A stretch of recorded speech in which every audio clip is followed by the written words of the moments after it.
Hello दोस्तों, इस video में आपका स्वागत है। और आज का हमारा टॉपिक है शेरशाह का प्रशासन। आपको पता होगा सूर्यवंश का संस्थापक कौन था? शेरशाह सूरी था। तो हम उसके बारे में क्या पढ़ेंगे? शेरशाह का प्रशासन। चलिए शुरुआत करते हैं। शेरशाह सूरी की गणना मध्यकालीन भारत के महानतम शासकों में की जाती है। इसका कारण शेरशाह सूरी की सैनिक उपलब्धि नहीं है, वरन उसके उच्च कोटि की शासन व्यवस्था को स्थापित किया जाना था। साम्राज्य निर्माता एवं प्रशासक के रूप में उससे अकबर का पुरोगामी माना जाता है। उसने अपनी राजधानी आगरा बनाई थी, याद रखिएगा। आगे, केंद्रीय प्रशासन। शेरशाह पूर्णतः एकात्मक शासन पद्धति में विश्वास करता था तथा संपूर्ण शक्ति अपने हाथों में केंद्रित रखता था। वह न्यायपालिका, कार्यपालिका एवं सैनिक मामलों पर प्रमुख था। फिर भी इतने विशाल साम्राज्य पर शासन करने के लिए उसने कुछ लोगों के सहयोग की आवश्यकता थी। अतः उसने कुछ विभागों की स्थापना की जो निम्नलिखित थे। पहला, कब हो रहा है? दीवान वजारत। यह विभाग आर्थिक मामलों की देखरेख करता था। इसका अध्यक्ष कौन था? वजीर होता था। इसका पद प्रधानमंत्री के समान था। अतः यह अन्य मंत्रियों के कार्यों को देखता रहता था। दीवान का अर्ज क्या था? इस विभाग के अधिकारी को आरिज मुमलिक कहा जाता है। सैन्य संबंधी कार्य इस विभाग के अंदर आते हैं, परंतु यह सैनिक की भर्ती नहीं करता है। दीवान रिसालत। यह अन्य राज्यों के साथ पत्र व्यवहार आदि के जरिए संपर्क रखता था और कुछ अन्य स्रोतों में से धार्मिक विभाग का संबंध रखा गया है। आगे बोल रहा है दीवान इंसा। यह सामान्य प्रशासन विभाग था जिसके अधिकारी का प्रमुख कार्य सरकारी आदेशों का पालन करना और लिपिबद्ध करना था। दीवान कजा कौन था? यह न्याय विभाग था जिसके प्रमुख अधिकारी काजी कहा जाता था। दीवान बरीद क्या था? यह गुप्तचर विभाग था जिसके अधिकारी को बरीद ए मुमालिक कहा जाता था। अब हम लोग पढ़ेंगे प्रांतीय प्रशासनिक व्यवस्था। ठीक है, देखिए, शेरशाह सूरी का साम्राज्य काफ़ी विस्तृत था। अतः उसने अपने साम्राज्य को अनेक प्रांतों में विभक्त करके रखा था। प्रांतों को सूबा कहा जाता था। प्रत्येक सूबा का सर्वोच्च अधिकारी सूबेदार होता था, जो साधारणतः राजा का पुत्र, मित्र, घनिष्ठ व्यक्ति होता था। सुल्तान का सूबों पर कठोर नियंत्रण होता था। आगे देखिए, अब क्या बोल रहा है? स्थानीय प्रशासनिक व्यवस्था। शेरशाह का स्थानीय शासन 3 अंगों में वर्गीकृत था: सरकार, परगना, ग्राम। सूबों को सरकार जिला में विभक्त किया जाता था। प्रत्येक सरकार में 2 प्रमुख अधिकारियों की नियुक्ति की जाती थी, जिन्हें सिकदार या सिकदारान एवं मुंसिफान कहा जाता था। इनमें से सिकदार का पद उच्च होता था, उसके कार्य सामान्य प्रशासन था। मुंसिफन का कार्य न्याय करना था। इन दोनों अधिकारियों की सहायता अनेक अधिकारी होते थे। प्रत्येक सरकार कई परगनों में बटा था। प्रति परगने में एक सिकदार एवं मुंसिफ, एक फौजदार यानी खजाची और 2 कारकुन यानी क्लर्क होते थे।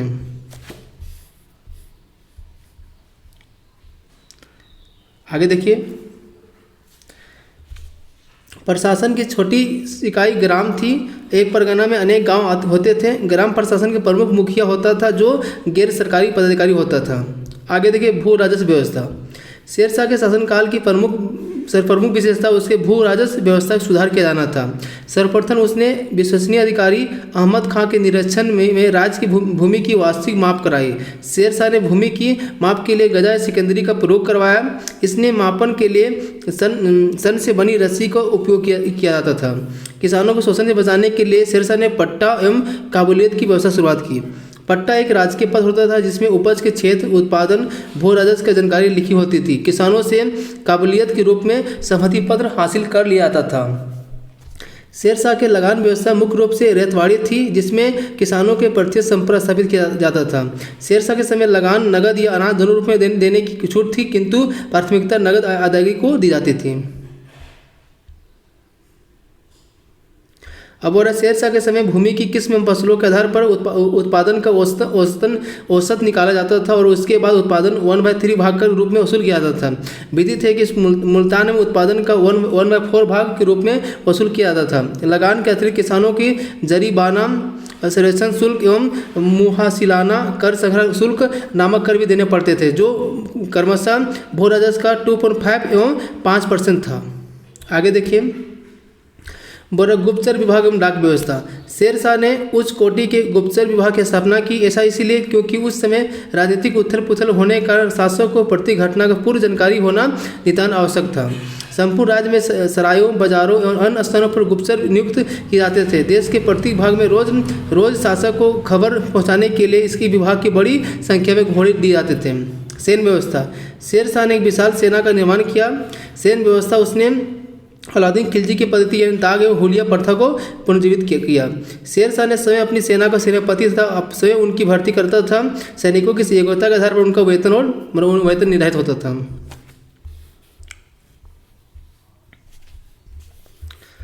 शेरशाह ने सिपाहियों की सीधी भर्ती का सिलसिला शुरू किया, जिसके जरिए हर रंग रूट के चरित्र की जांच की जाती थी। सिपाही का पूरा व्यक्तिगत वर्णन दर्ज होता था।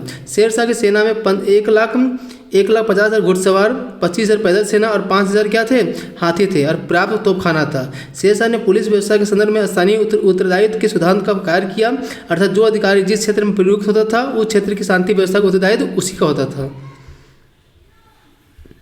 सार्वजनिक कार्य।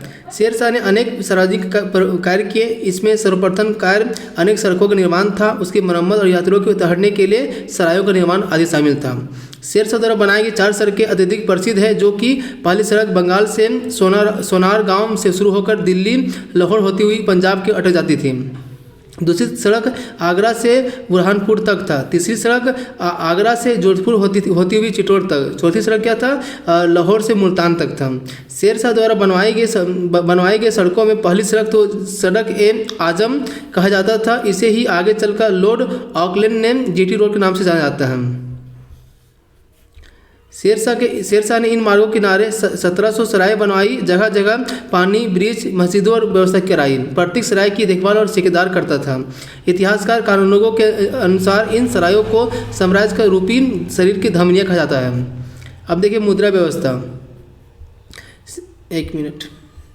शेरशाह ने सिंहासन पर बैठने के समय मुद्रा की दशा अत्यंत शोचनीय थी। सिक्कों में मिलावट साधारणता पाई जाती थी। शेरशाह ने एक व्यवस्थित मुद्रा व्यवस्था प्रचलित की। उसने पुराने घिसे पीटे सिक्कों का स्थान पर शुद्ध चांदी का रुपया 180 ग्राम, अन्य स्रोतों में 178 ग्राम था और तांबे का दाम 380 ग्राम था। इसके अतिरिक्त उसने दाम के आधे, चौथाई और 16वें भाग के रूप में सैनिक सिक्के चलाए।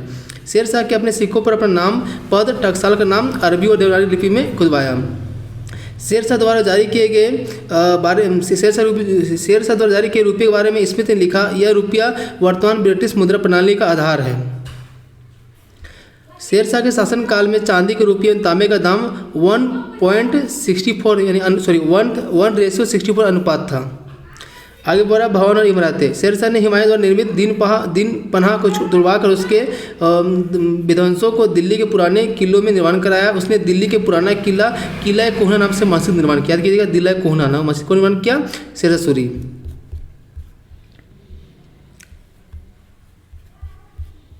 एक मिनट। देखिए, शेरशाह के अपने साम्राज्य के 75 सीमा में रोहतगास का किला बनाया। शेरशाह द्वारा निर्मित सासाराम के मकबरे का पूर्वकालीन स्थापित कला का प्रकाष्ठा और नवीन शैली में प्रारंभ का घातक माना जाता है। कनिंघम ने शेरशाह के मकबरे को ताजमहल से भी सुंदर कहा। आगे देखिए, शेरशाह के उत्तराधिकारी। 1545 में शेरशाह की मृत्यु के बाद उसका छोटा पुत्र जलाल खान 1545 से 53 तक शासक बना। जलाल खान ने शासक बनने के बाद क्या बोल रहा है, इस्लाम शाह की उपाधि धारण की। इस्लाम शाह के पश्चात उसके पुत्र फिरोज खां सिंहासन पर बैठा, लेकिन उससे जल्द उसकी मृत्यु और मुबारिज खां द्वारा कर दी गई। 1553 में मुबारिज खां मोहम्मद आदिल शाह की उपाधि कर धारण कर शासक बना। इसी मोहम्मद आदिल शाह का प्रधानमंत्री हेमू था, जिसे 1556 में पानीपत के द्वितीय युद्ध में अकबर द्वारा हराया गया था। 22 जून 1555 ईस्वी को सरहिंद नामक अवसर पर हुमायूं ने दिल्ली के शासक सिकंदर शाह सूरी को पराजित कर भारत में मुगल सत्ता की पूर्ण स्थापित किया। अब हो रहा है शेरशाह का मूल्यांकन। शेरशाह एक महान साम्राज्य निर्माता, दृढ़ संकल्प रखने वाला व्यक्ति था। अपने कार्यों से चतुर और राजनीतिक कुशल व्यक्ति था। 1 मिनट। शेरशाह सूरी ने अपने शासनकाल में हिंदू एवं मुसलमान दोनों का समान अधिकार एवं दर्जा प्रदान किया। वह साम्यवादी नीति का समर्थक है। उसने शासन में जन कल्याणकारी राज्य की अवधारणा का पूरा करने का समस्त तत्व विद्यमान था। उसके प्रशासनिक उसके प्रशासनिक कार्यकुशलता इतनी उच्च थी कि आगे चलकर अकबर द्वारा कई मौक़ों पर उनका अनुसरण किया गया। अब्बास खान शेरवानी ने शेरशाह का प्रशंसा करते हुए कहा कि बुद्धिमत्ता और अनुभव में वह दूसरा हैदर था। अब हो रहा है सूर्य साम्राज्य का पतन कारण। सूर्य साम्राज्य जिसकी नींव शेरशाह सूरी ने डाली थी, उसके पतन प्रमुख कारण शेरशाह ने अयोग्य उत्तराधिकारी, यानी क्या फर्क क्या था, अयोग्य उत्तराधिकारी था। शेरशाह के उत्तराधिकारियों ने समाज में समस्त वर्गों का समर्थन प्राप्त करने की अपेक्षा उनके बीच फूट और अलगाव की स्थिति पैदा कर दी। परिवर्तन जनता ने असंतोष की भावना पैदा हुई।